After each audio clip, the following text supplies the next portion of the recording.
Last night I was fortunate enough to go and see Kendrick Lamar and SZA live at Cardiff. Now in this video what I'm going to be doing, I'm going to be going through and giving you a little bit of review of what I thought on the show, kind of give you maybe some tips and advice during it too, but overall kind of treating this as a bit of a little review for the show itself. If any of you guys are going, maybe this video will help you kind of figure out what to expect, or if you've already been to the show you can get someone else's opinion of it, and it's the perfect time if you have been to go in the comments and drop what you thought of it below too, because I'm interested to see what everyone else thought of it. Now before I do get into it, just want to say we're on the road to 5,000 subscribers. If you can press the subscribe button, that'd be greatly appreciated, and leave a like on the video too, always helps out. But without further ado, how about we talk about Kendrick Lamar and SZA with the Grand National Tour. I went to the show in Cardiff in the Principality Stadium on the 19th of July, and straight off the bat, I just gotta be honest, this is probably one of my favourite concerts I've ever been to. Now Kendrick Lamar is someone I've been wanting to see for a long time, like genuinely, like I've seen clips of his shows from like, I think it was the Mr. Morale shows I saw quite a few clips for. I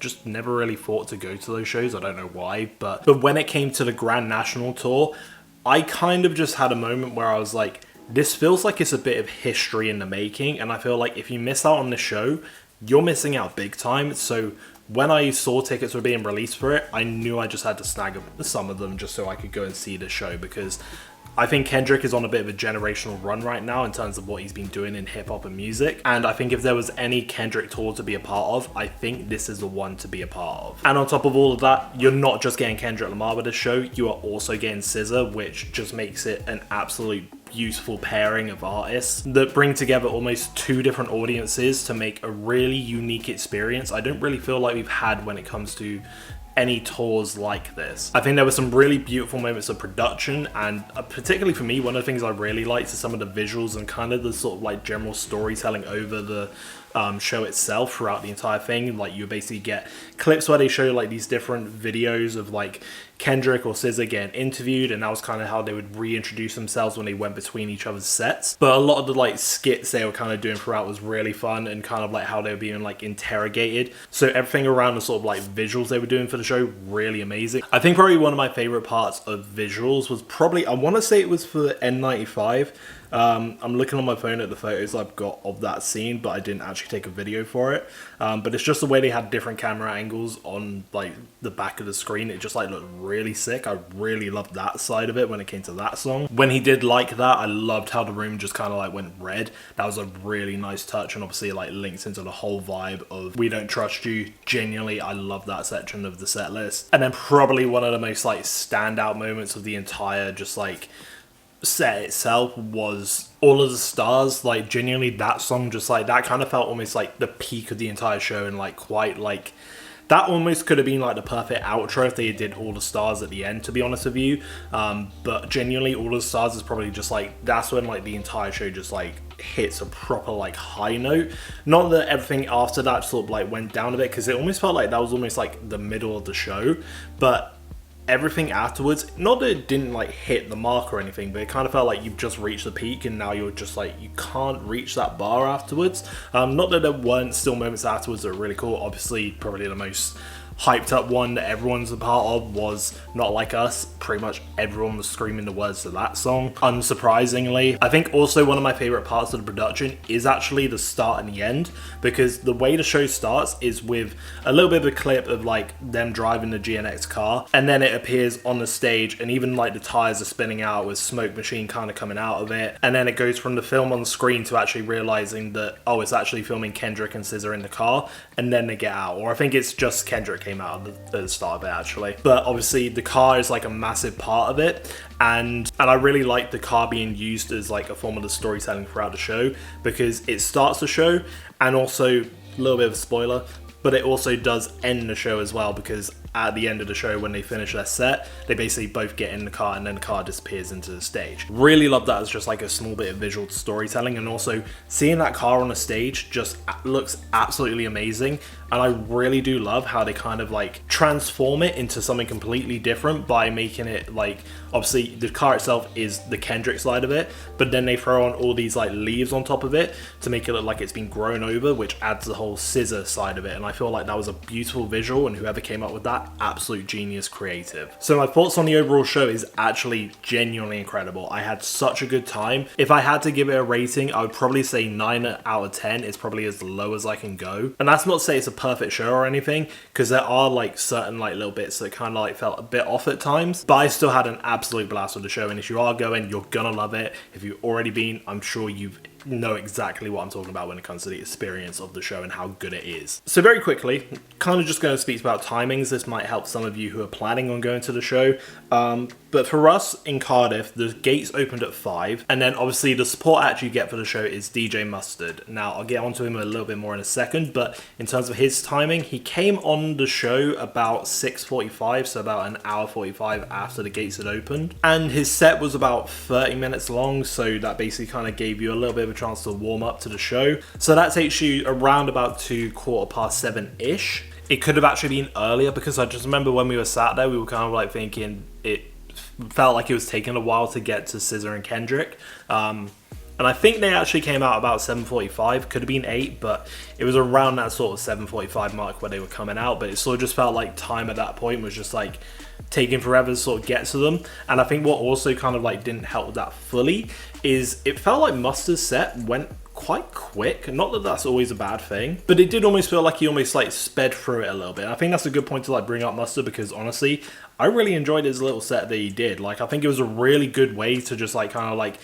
get the crowd hype and also not take away too much from the main acts at all. I think sometimes when it comes to a support act, it almost feels like they're trying to like, I don't know, like not outdo the main artist or anything, just like there's something like that going on. Whereas what probably is a good thing about Mustard is he has all these kind of like hits that are to his name that he can share, but also like he's got such an integral link to Kendrick now with the whole Mustard phrase that Kendrick coined in TV Off, that I think it kind of sets a level where people kind of are familiar with him at the very least, so you're not going into it with a random support act no one knows. But he's also able to bring out these songs that even if they aren't his, they're gonna get some form of reaction from the crowd that people find some familiarity in. I went with my girlfriend, and she's not really into Kendrick or SZA at all, but she did actually quite enjoy some of the songs that Mustard brought up, and it kind of helps get her going a bit. And to be fair, it's made me think that having a DJ like Mustard actually like start and be a support act for a show is actually quite a good way of going about it. And I mean, off the top of my head, I'm trying to think of the songs that he played. Obviously he played like Rack City, I Don't F With You, he played Parking Lot 2. I was very happy that song was actually included in there, because that's probably one of my favorite songs by Mustard. I can't remember the others off the top of my head, but they were good songs in there.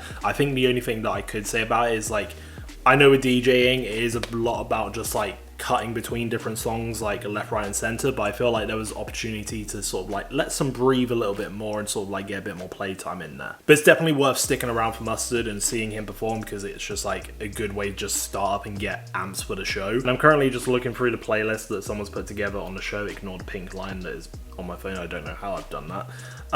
But in terms of looking at this playlist that someone's put together of the set list, I'm just looking at it to like remind myself of the show, and honestly, they play pretty much all the songs that you want to hear. There's probably like a couple in there that you probably think, oh, I wish I'd add that to it. But if in terms of like the fans of like the artists, the songs that you're going to want to hear from them are the songs you're going to want to hear from them. I think there was actually one point in the show where I was like, Kendrick's not played anything from Mr. Morale, and literally the next song he plays is, I believe it was, actually I can just check the playlist, it was Count Me Out, and that is one of my favourite Kendrick Lamar songs, and the fact that we got a Count Me Out in there was absolutely happy. And then he does later go on to include N95, so I was glad Mr. Morale was shown some love in the set list itself. I don't think, no, I'm looking at it, I don't think there was any like Section 80 stuff, but there was of course Good Kid Mad City, that's definitely always going to be in there. I think the song I was looking forward to the most, which he technically did do, was Backseat Freestyle. Absolutely loved that song, and like I'd seen footage of it from previous shows he had done during this tour, and I was like, that looks like a sick moment of the show.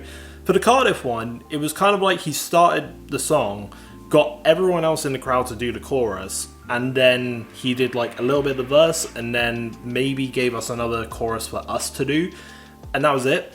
I mean, for the chorus section of it, I don't even know if we got a second chorus for it, to be honest, but it was like, it almost just felt like it was for the crowd, which is cool. I'm glad about that, but I almost like felt like Kendrick didn't do any of the chorus himself, which I kind of felt a bit I wish he had sort of done it, because it kind of felt like there was something missing. Which brings me on to something that I kind of like, I'm a bit 50-50 with, because part of me loves the sort of like interpolation of this. The other part of me is like, I kind of wish we got just the regular version, because there were two songs that came next to each other, which both were from Good Kid, Mad City, and those were Swimming Pools and Mad City itself. Now, what Kendrick did when it came to this is he just kind of did a bit of a kind of an a cappella version of it, and he had dancers behind him going along to it.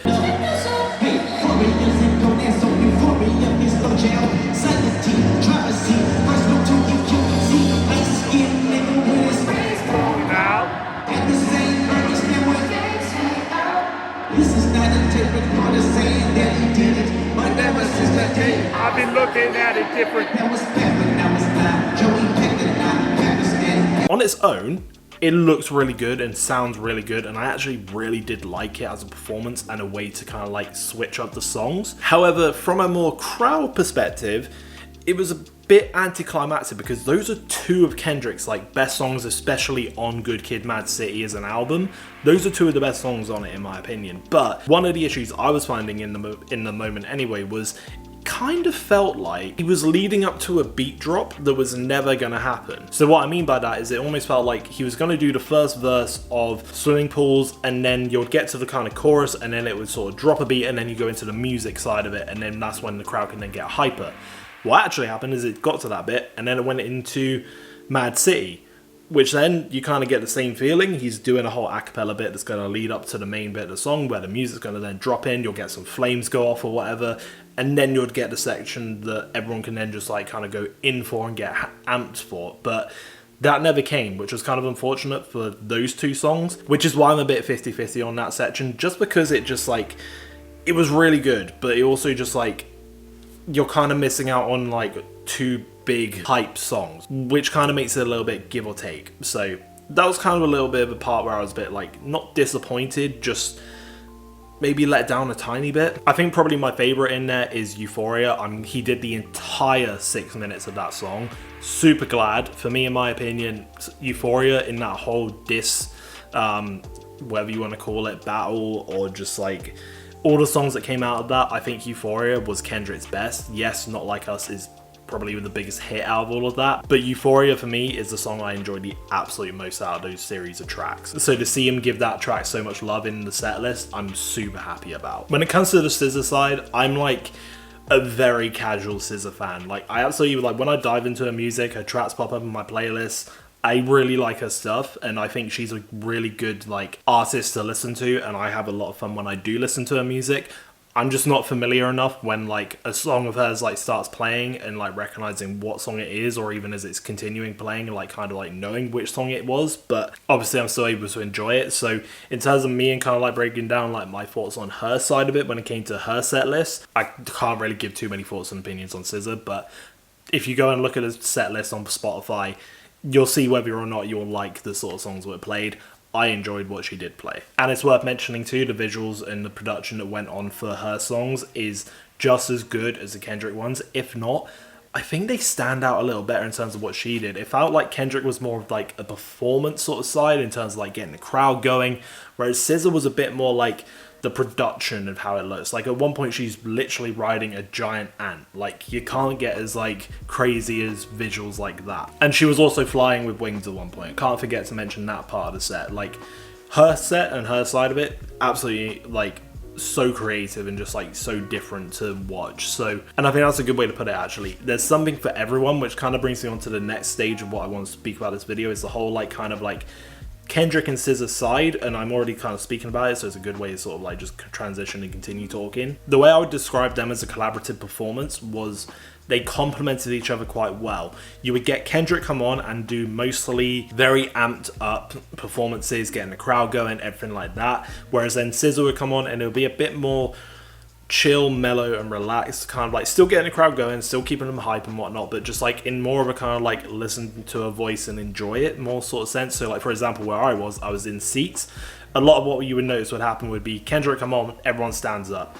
SZA would come on, everyone would sit down. That's kind of the sort of like idea to give you in terms of like the sort of differences between the two. I think one of the good things I've already mentioned is there's something for everyone with this, like particularly if you're coming as like a partner or a couple, or even just like different groups of friends, you're gonna get like I noticed it when I was there was like a group of friends, the lads were there for Kendrick, the girls were there for SZA, and I think that kind of like makes this concert or this tour even more of the kind of like deal to go to, because it's like it's got something for everyone there, like particularly if you're into R&B and hip-hop. Obviously, like if you're into those two genres, or you're in some form of relationship or friendship where like people have got those two music tastes, maybe they don't have both but they've got one or the other, it's a good show to take people to. And then obviously they kind of cross over with their collaboration songs, which are kind of some of the highlights throughout this entire show, when they are both on stage, both performing the same songs. As I mentioned, All the Stars, one of the best sections you're going to get, or one of the best songs you're going to get during this entire show. One of my favourite areas of it. So the way they go between SZA and Kendrick, that's kind of covered. I think I've given you a good enough of an idea of how that kind of works. I mean, one of the other points that I'd probably say in terms of improvements is maybe just obviously switch around the playlist, or the set list, sorry, a little bit.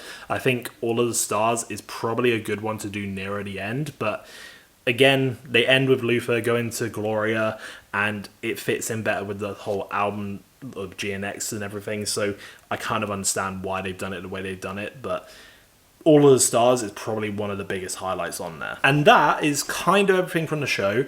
Only bit I'm now going to sort of speak about is merch. The merchandise you can actually find online, and you can, if you really want to, you can just purchase most of it online. I actually quite liked most of the designs they had for the show, actually. Like the one I went for, I don't have it on right now, I would. But I unfortunately did have to wash my top that I got. For reference, I got the tour top that had the just like red and white car on it. The other thing I liked about that top is it looks like it's a top that I can just wear out and about and not be like just... it doesn't stand out too much, if that makes sense. But the reason I'm not wearing it right now is because I'm pretty sure kid behind me or something must have knocked over a tiny bit of their drink, and it must have somehow got on there, or maybe the floor was just not clean when I was putting the top down on it.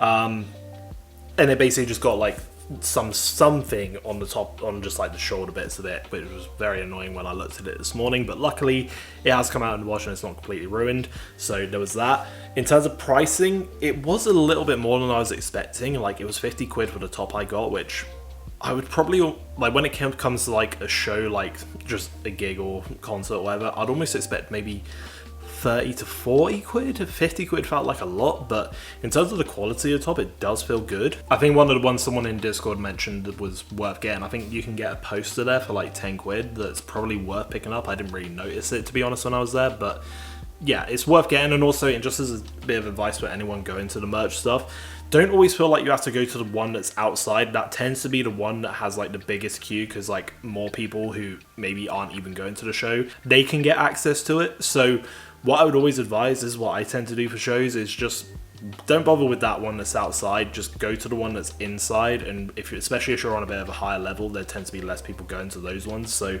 it's always worth just waiting to get into the building to those merch stands, because you're probably guaranteed to find something there. So me being me, and the channel you are on being vinyl related, some of you are probably questioning, did I go for the tour exclusive mustard vinyl? I originally wasn't really that bothered about it. I wasn't thinking of actually getting it. Obviously I caved in. I did just get it, because part of me was just like a bit like, you know what, I did like a little bit of research online just to see how much it was sort of going for, and it was kind of going a bit more than what like they were selling it for, which was 40 quid. And there was a part of me which was like, I really love the concept of a mustard colored vinyl for GNX. The idea of a tour exclusive vinyl, I actually don't mind as a concept. So trying to just like find this again, or just like have another opportunity to get it, didn't feel like it was going to come around. So whilst I was there, I just kind of thought, screw it, let's get it. And it does also come with a sticker that does say tour exclusive mustard vinyl. There it is. Yeah, so there's the stupid purchase of the month made. And we will come back to the vinyl in just a second. One thing I did want to pick up with you guys quickly is on these tickets. I'm not sure exactly how these work. So I saw that these were kind of like a thing on like online and just like through like previous people going to the shows and whatnot. I didn't really get how they worked. I saw this on the floor and I picked it up on the way out of the show. So I felt like I got quite lucky finding it because I really wanted it, and I'm probably going to put it inside the vinyl. So then it kind of like makes it even bigger deal of like a tour sort of piece. From my little bit of research, and from someone said it in the Discord, and I did a bit more research on TikTok, for the very least at the American shows, the way this worked was security, either as you were going in, would just hand these out to you. The people on the gates, they would give them to you. I'm not sure if that's how it worked for this show. I thought this was just like something you would get as like part of a VIP package. You kind of like get a bundle of stuff, and I thought this kind of came with it. But from what someone said on Discord, apparently maybe it's just a case of like people at the gates are giving them out and I just missed out on it. So when you're at your show, and if you're wanting these, which I think are really good to get, it's just like everyone loves a bit of physical like memorabilia when it comes to seeing a show on tour. So this one is a really cool one to get. It's literally you've just got like Kendrick and SZA on there. There's SZA and then there's Kendrick, and it kind of gives you like a seat on there. I'm not sure if that actually applied to anyone properly, but I just got quite lucky with it. So when you go to your shows, just ask the people on the gate if they have any of these, and you may or may not be lucky. If you do end up doing that after watching this video, let me know if it worked or not, or if you actually know how these work for the UK or Europe shows. Go in the comments below, and if you're trying to figure out how, hopefully someone in the comments has answered that for you. But very quickly, we have obviously got the mustard vinyl, and I think a good way to end this video is showing you guys exactly what it looks like. So if we open it up, I already kind of know what to expect with this, but you have the GNX car, obviously, you have Kendrick there, you then have the other side of the car, and I'm really looking forward to seeing what this looks like. Okay, yeah. That's definitely mustard, alright. I love that. Yeah, that's a great little addition. I think I did see someone made like a mock-up like limited edition version with like a bit of a different alt cover, and then also having a mustard vinyl, but then seeing they just went for the mustard vinyl and tour.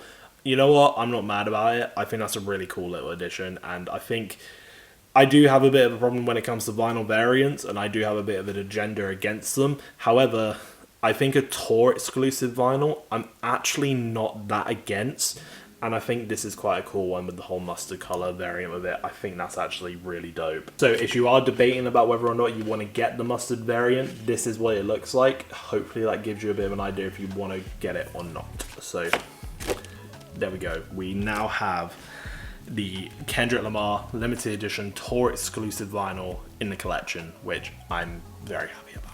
And that right there, guys, is going to wrap up the video. I hope you enjoyed the show if you've been already. I hope this video has given you a little bit of an idea of what to expect when it comes to seeing the show. I would love to hear your thoughts on what you thought of the GNX tour. Go in the comments and let me know what you thought. If you have any other tips and advice, go in the comments too. Make sure to leave a like if this video helped you or you enjoyed watching it, and subscribe. We are on the road to 5,000 subscribers, final reminder. And anyway, I've been Drew Storman, and I shall see you in the next video. Take care.